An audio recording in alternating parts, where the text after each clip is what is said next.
Now starting with the vitamin D activation in the body. सबसे पहले जो इस डायग्राम या शोन इन दिस डायग्राम, तो जो मेन इंपॉर्टेंट रोल होता है कि सोर्स ऑफ विटामिन डी है दैट इज़ सनलाइट, और कैल्शियम इंटेक है ओरली। ये विटामिन डी का ओरल इंटेक भी है। जब इसमें सनलाइट एक्सपोजर है तो विटामिन डी की 25 हाइड्रोक्सिलेशन होती है लिवर में जाके। 25 हाइड्रोक्सिलेज एंजाइम होता है, उसकी वजह से 25 हाइड्रोक्सी विटामिन डी बन जाता है जो कि इनएक्टिव फॉर्म होती है। ठीक। और बाद में इसकी जो किडनी है वहाँ पे जाके 1 हाइड्रोक्सिलेशन होती है, तो इन टर्न जो प्रोडक्ट बनती है that is 125 di hydroxy vitamin D that is active. ये सब किसकी वजह से होता है? That is under the influence of the parathyroid hormone. और जब ये पैराथायरॉइड हार्मोन एक्टिव हो जाता, जब ये विटामिन डी एक्टिव हो जाती है तो ये गट के ऊपर एक्ट करती है to increase absorption of calcium, bone के ऊपर एक्ट करती है टू स्ट्रेंथन इट के इनफ्लक्स हो कैल्शियम का इनटू द बोन, और उसकी स्ट्रेंथनिंग ऑफ बोन हो, तो सीरम कैल्शियम इंटर्न लेवल जो है वो ज़्यादा कर देती है। जब सीरम कैल्शियम लेवल ज़्यादा होते हैं तो फीडबैक मैकेनिज्म जाता है पैराथायरॉइड हार्मोन को, नेगेटिव फीडबैक होती है जिसकी वजह से पैराथायरॉइड हार्मोन के लेवल्स डिक्रीज करना शुरू कर देते हैं। So that was about the activation of the vitamin D in the body. और इसके साथ जो है वो कुछ क्लिनिकल बातें भी हैं। एक और हार्मोन है जो कि हम मिस कर गए थे, that is the phosphate uric hormone. जो फॉस्फेट यूरिक हार्मोन है इसका फंक्शन क्या होता है कि इसने इंक्रीज कर देना होता है यूरिनरी फॉस्फेट और डिक्रीज करता है ब्लड का फॉस्फेट लेवल, और ये काउंटर एक्ट करता है एक्शन ऑफ विटामिन डी को। Predominantly it is made by osteoblast. जो ऑस्टियोब्लास्ट हैं ये कुछ सेल्स होते हैं बोन के, और जो फॉस्फेट यूरिक हार्मोन है ये काउंटरैक्ट करता है एक्शन ऑफ विटामिन डी। ये आपने एमसीक्यूज के लिहाज से याद रखना है। अब जो कैल्सीट्राइओल है 125 डाईहाइड्रोक्सी D3, तो इस ये that is an active form of vitamin D that is found in the body and it controls the osteoblast. यहाँ पे it controls the osteoblast and the osteoclast differentiation, increase calcium uptake from the gut and increase calcium and the phosphate resorption from the kidneys.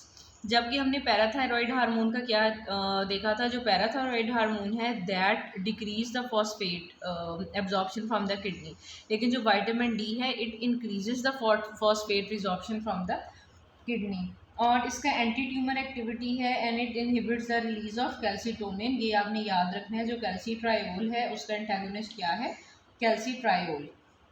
बाकी जो half life इसकी है 25 hydroxylase, जो inactive है इसकी 1.5 months है। It is a form of stored vitamin D. लेकिन ये जो एक्टिव फॉर्म है विटामिन डी की इसकी हाफ लाइफ 0.25 डेज़ है, और अगर इसकी विटामिन डी की डेफिशिएंसी हो जाए तो सेकेंडरी हाइपर पैराथायरॉयडिज्म हो जाता है, रिकेट्स हो जाता है, ऑस्टियोमलेशिया और एक्स लिंक्ड रिकेट्स। अब देखें कि सेकेंडरी हाइपर पैराथायरॉयडिज्म क्यों होगा। जी हमने इसका हार्मोन का लेवल, इसका फीडबैक मैकेनिज्म पढ़ा है ना कि जब सीरम कैल्शियम लेवल ज़्यादा हो जाएगा तो इसने इनहिबिटरी सिग्नल्स देने हैं पैराथायरॉइड हार्मोन को कि पैराथायरॉइड कम रिलीज़ हो और कैल्शियम के लेवल्स कम हो बॉडी में। लेकिन जब विटामिन डी की डेफिशिएंसी होगी और सीरम कैल्शियम लेवल कम होगा तो यहाँ पे पॉजिटिव फीडबैक मैकेनिज्म जाएगा और पैराथायरॉयड हार्मोन को कहा जाएगा कि मज़ीद पीटीएच रिलीज़ करें ताकि इसकी मज़ीद कैल्शियम एब्जॉर्प्शन हो, गट से हो, किडनी से हो और बोन की रिजॉर्प्शन हो। इस वजह से जो बोन की रिजॉर्प्शन होगी तो ऑस्टियोपोरोसिस होना शुरू हो जाएगा, और इसको स्टेट को हम कहते हैं सेकेंडरी हाइपर पैराथायरॉयडिज्म। जब बोन्स वीकन होंगी तो बोर्ड लेग्स हो जाएंगी जिसकी वजह से रिकेट्स होगा, ऑस्टियोमलेशिया, उसके अंदर बोन मैस जो है वो बोन्स का डिक्रीज़ हो जाता है तो ऑस्टियोमलेशिया हो जाता है, और एक्स लिंक्ड रिकेट्स। अब जो कैल्शियम डिसऑर्डर्स हैं वो 3 टाइप्स के होते हैं। एक तो प्राइमरी हाइपरथायरॉयडिज्म, सेकेंडरी हाइपरथायरॉयडिज्म और एक टर्शरी हाइपरपैराथायरॉयडिज्म। जो प्राइमरी हाइपरपैराथायरॉयडिज्म है ये किसी भी वजह से हो सकते हैं, जैसे प्राइमरी एडिनोमा है, कोई कैंसर डेवलप हो रहा है। प्राइमरी से मुराद है कि exclusive the cause is in the gland.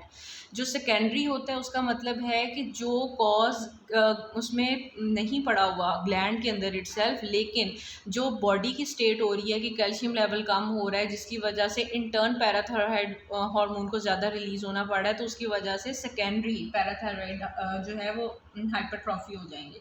ठीक है।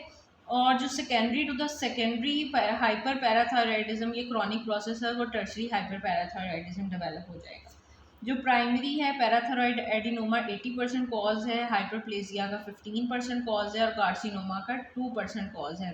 बेसिकली जो फेमिलियल एंडोक्राइनोपैथीज है, main 1 main 2, multiple endocrine neoplasia और फेमिलियल हाइपरथायरॉयडिज्म, इसके अंदर ये होता है। अब जो सेकेंडरी हाइपर पैराथायरॉयडिज्म होता है वो किस वजह से होता है? जब भी आपने पैथोलॉजी याद करनी है उससे पहले जो फिजियोलॉजी है वो आपकी फिंगर टिप्स पे होनी चाहिए।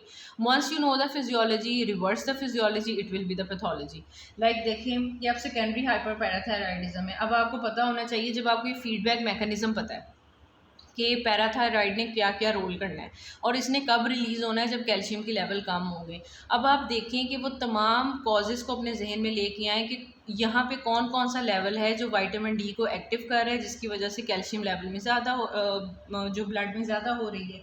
अब देखें कि यहाँ पे जो किडनी का एक रोल है, क्योंकि किडनी ने विटामिन डी एक्टिव करनी है, जिसके बाद कैल्शियम बॉडी में ज़्यादा हो जानी है।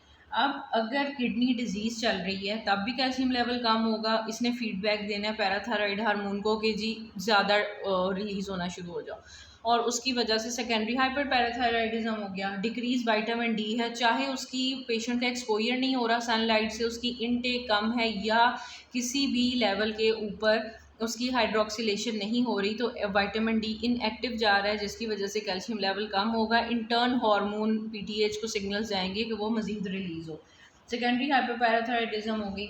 और जो डिक्रीज सीरम कैल्शियम है वो किसी भी लेवल की वजह से हो सकता है, बोन रिजॉर्प्शन जिसमें ज़्यादा होती है तो पैराथायराइड हार्मोन ज़्यादा हो जाएगा। और जब सेकेंडरी हाइपरपैराथायराइडिज्म होगी तो it results in renal osteodystrophy. फिर देखें एक जिसे कहते हैं ना विशियस साइकिल चल जाता है। हमने पहले पढ़ा था कि जो पैराथायराइड हार्मोन है इसका काम क्या है कि इसने कैल्शियम की रिजॉर्प्शन ज़्यादा करनी है बोन से। इस वजह से जब पैराथायराइड का लेवल ज़्यादा होगा बोन्स वीक होना शुरू हो जाएंगी, ठीक है। कैल्शियम लेवल किडनी से ज़्यादा एब्जॉर्ब होना शुरू हो जाएगा और फॉस्फेट है उसको वो डिक्रीज एब्जॉर्प्शन होना शुरू हो जाएगी, तो फॉस्फेट के लेवल भी बॉडी में कम होंगे, इसकी वजह से बोन मास जो है वो डिक्रीज हो जाएगा। और जो रिड्यूस जीएफआर हो जाता है बाय 50%, तो ये सेकेंडरी हाइपरथायराइडिज्म की वजह से होता है, ठीक है। और पैथोलॉजिकल कैल्सिफिकेशन क्या होती है कि it is an abnormal deposition of calcium salt in the body. दो फॉर्म्स होती हैं इसकी, डिस्ट्रॉफिक कैल्सिफिकेशन और मेटास्टेटिक कैल्सिफिकेशन। जो डिस्ट्रॉफिक कैल्सिफिकेशन है that is deposition in the dying tissue और एरिया ऑफ नेक्रोसिस। लेकिन जो मेटाबॉलिक मेटास्टेटिक कैल्सिफिकेशन है ये नॉर्मल टिश्यू में होती है ड्यू टू हाइपरकैल्सीमिया। कोई ट्यूमर सेल्स हैं, parathyroid releasing hormone peptides release कर रहे हैं, जिसकी वजह से कैल्शियम के लेवल ज़्यादा हो रहे हैं, डेपोजिशन होकर मेटास्टेटिक डेपोजिशन हो जाएगी। अब जो हाइपर कैल्सीमिया इसकी क्या क्या कॉजेज़ हैं, ये अब आपने इस डायग्राम को जहन में रख के, अगर आप को ना भी पता चले, भूल भी जाए एग्ज़ाम में, तो ये डायग्राम आपके जहन में होनी चाहिए। इस डायग्राम को आपने जहन में रख के आपको पता हो कि कैल्शियम लेवल कैसे कैसे रेज्ड हो रहे हैं, कि अगर हाइपर पैराथायरॉयडिज्म हो गई है, अगर रीनल फेलियर हो गया है, ठीक है, क्योंकि रीनल फेलियर हुआ, फीडबैक गया, पीटीएस ज़्यादा हुआ, कैल्शियम ज़्यादा आना शुरू होगी बाय द रिजॉर्प्शन और leads to accumulation of phosphate और secondary hyperthyroidism.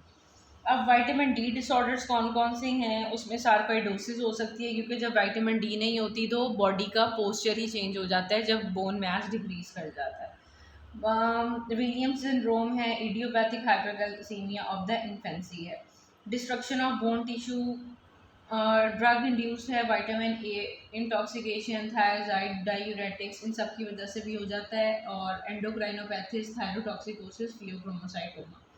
Clinical features hypercalcaemia के क्या होते हैं कि रीनल कैल्कुलाई बन सकते हैं, नेफ्रोकैल्सिनोसिस हो सकती है, बोन्स के अंदर osteitis fibrosa, osteoporosis, abdominal groans, constipation, vomiting, peptic ulcer हो सकता है, ठीक है। और जो साइकिक मोन्स होते हैं, पेशेंट डिप्रेशन में जा सकता है, मेमोरी लॉस में जा सकता है और कोमा में जा सकता है। बाकी प्रॉक्सिमल मसल वीकनेस, कैराटाइटिस और कंजक्टिवाइटिस इसमें हो सकता है।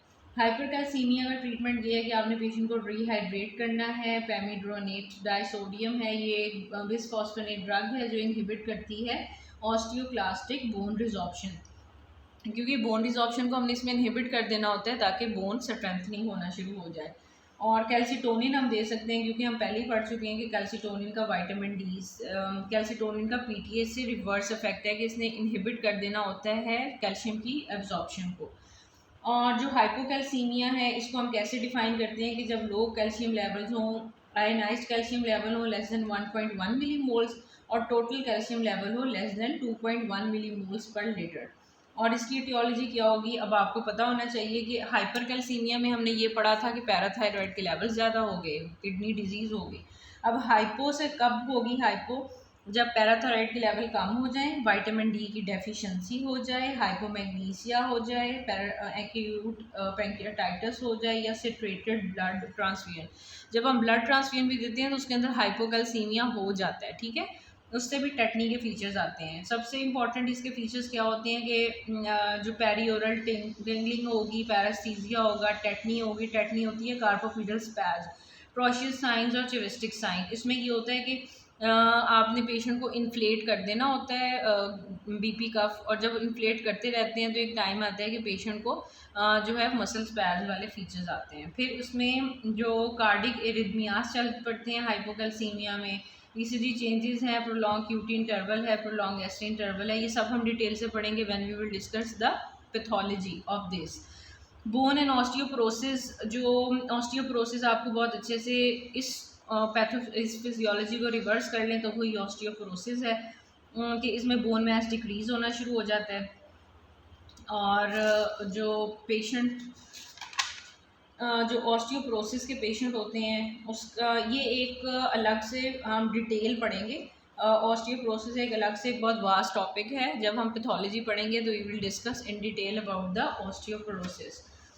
और प्रेगनेंसी में pregnancy, it is a hypocalcemic state and that is caused by the active transplacental transport of calcium to the fetus and increased renal loss of calcium, क्योंकि GFR जो है वो ज़्यादा हो जाता है और डिक्रीज सीरम एल्ब्यूमिन हो जाती है कि उसके अंदर अटैच नहीं होता, बाउंड नहीं होता कैल्शियम। और it is associated with increase calcitriol, increase parathyroid hormone and increase calcitonin. तो प्रेगनेंसी में ये वाले हार्मोन्स जो हैं इनके लेवल्स नॉर्मली रेज्ड कर जाते हैं। फीटस में क्या होता है कि it contains 21 to 33 grams of calcium. It is a hypercalcaemic compare to the mother. Calcium और phosphate is actively transported. Ossification occurs in the third trimester. ये आपने बहुत इंपॉर्टेंट एमसीक्यू है, याद रखना है कि किस ट्राइमेस्टर में ऑसिफिकेशन स्टार्ट होती है फीटस में, इन the third trimester, and produces parathyroid hormone from 12 weeks. और ये भी बहुत इंपॉर्टेंट है कि फीटस में पैराथायरॉयड हार्मोन का डेवलप होता है, प्रोड्यूस होना शुरू होता है from the 12 weeks. So that was about the important physiology of the calcium hemostasis. And next in the last we will discuss about the quick recall कि जो कैल्शियम हीमोस्टेसिस है उसमें क्या क्या रोल है। पैराथायरॉयड ग्लैंड्स हैं, ये calcium haemostasis को रेगुलेट करते हैं। ब्रेस्ट में लैक्टेशन में मिल्क में रिच इन कैल्शियम है। किडनी का रोल है कि कन्वर्ट करता है कैल्शियम को vitamin D, in active form में करता है विटामिन डी को। जीआईटी का रोल है कि absorption of calcium from the gut है। और बोन का क्या रोल है कि role of osteoclast is promote calcium uptake from the bone osteoblast. So that was all about the calcium hemostasis.